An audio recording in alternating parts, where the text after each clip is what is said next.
So the biggest technological challenges that we have in bridging the digital divide is the lack of infrastructure in Colorado to make broadband connectivity happen. One of those barriers is the missing middle mile, if you will. The middle mile infrastructure is necessary for connecting those really rural locations. The middle mile infrastructure is critical for making not just broadband happen, but cellular connectivity and all sorts of things. And so we're working on that as a state, and we are moving those initiatives forward so that we can make those last mile connections. The other piece to it as well, beyond infrastructure, is digital equity. And digital equity is a huge issue for the state of Colorado and across the country as a whole. A lot of people do have access to internet, or some limited access, but they don't know how to use it. They don't know how to use the internet, they don't have the devices that they need, or it's not affordable. So, in the state of Colorado, it's missing infrastructure as well as the lack of digital equity to make those folks, to make those connections.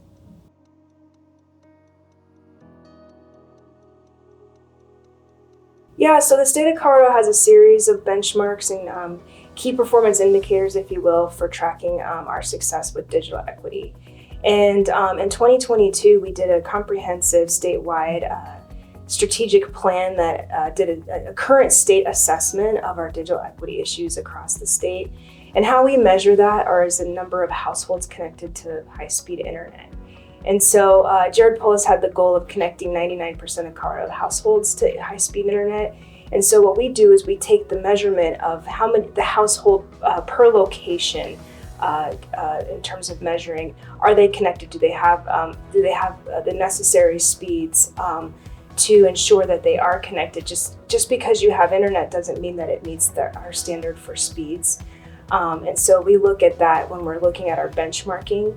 And we do those surveys every couple years. So probably in 2026, after our wave of federal programs, infrastructure programs, as well as digital equity programs from the National Telecommunication Information Administration, we'll update those numbers. But when we measure it, we look at households served or broadband serviceable locations as well. So that includes homes as well as business and commercial properties.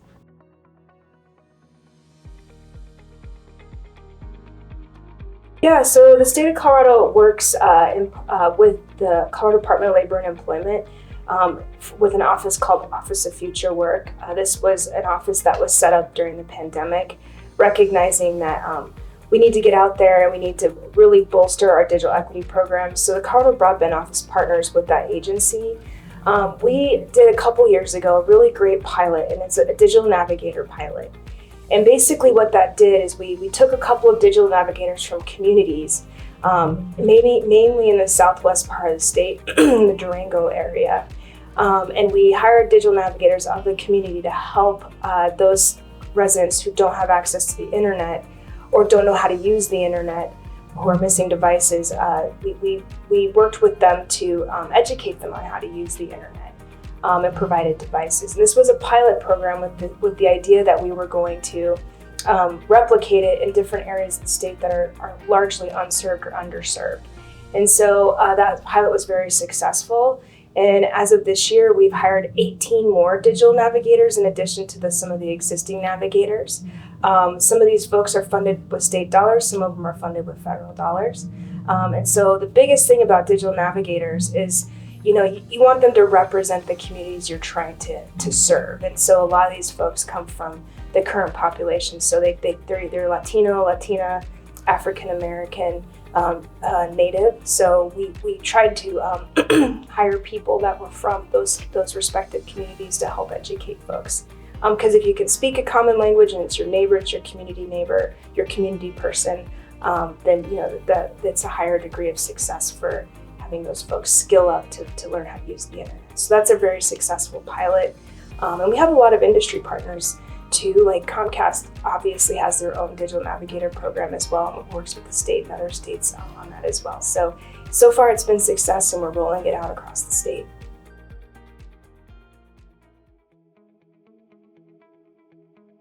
Yeah, so again, what we do is we we track industry trends, we track the trends within our community. We do a lot of outreach. I think the best way to know how your communities are evolving, especially in the digital equity space, is to meet with them quite frequently, include them in your strategies.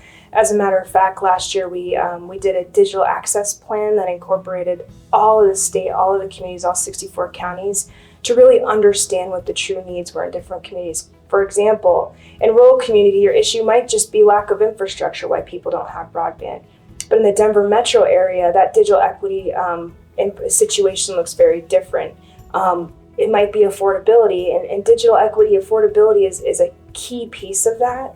And so people can't afford the access to the internet. So when we look at those different nuances with each community, we are able to craft strategies to address those directly. So for one community, we don't have access to digital devices, which are laptops and tablets. So we work with nonprofit partners to fund,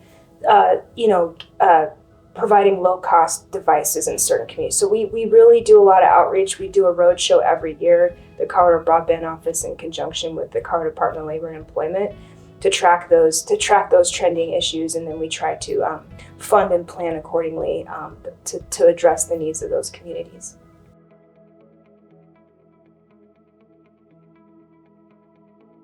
Yeah, so that's a really great question. Part of the success of the Colorado Broadband Office, as well as our partner agencies, are partnering a lot with the providers. So we're a funder, and so what I would say for a provider, in an effort to partner with the state, is work with us, attend our meetings, become part of our strategies, sign up for our listserv. We have industry roundtables that Colorado Broadband Office has. We've done that for the last couple years, where we work with industry partners, number one, to identify issues, but also number two, to identify those solutions. I think the best thing a vendor can do in terms of establishing those long-term partnerships is just be there, be part of those conversations, because we can't do our work without them. And there's a lot of great partners in the state of Colorado working on digital equity. And so that's how I would say, that's what I would recommend for vendors in terms of working directly with the state over the long term to solve our digital equity issues.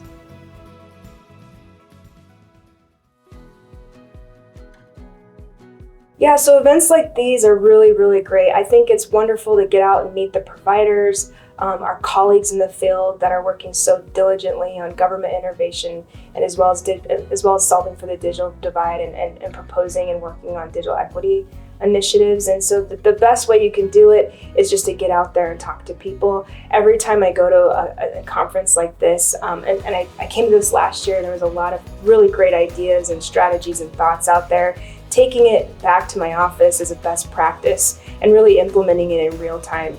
I think that's the biggest benefit of coming to the Innovation Summit, because these folks are here helping, and we want to plug them into our work so that we can actually solve the digital divide. So it takes an entire ecosystem to do it, and that ecosystem is here today. So I'm looking forward to this event, as well as making those connections.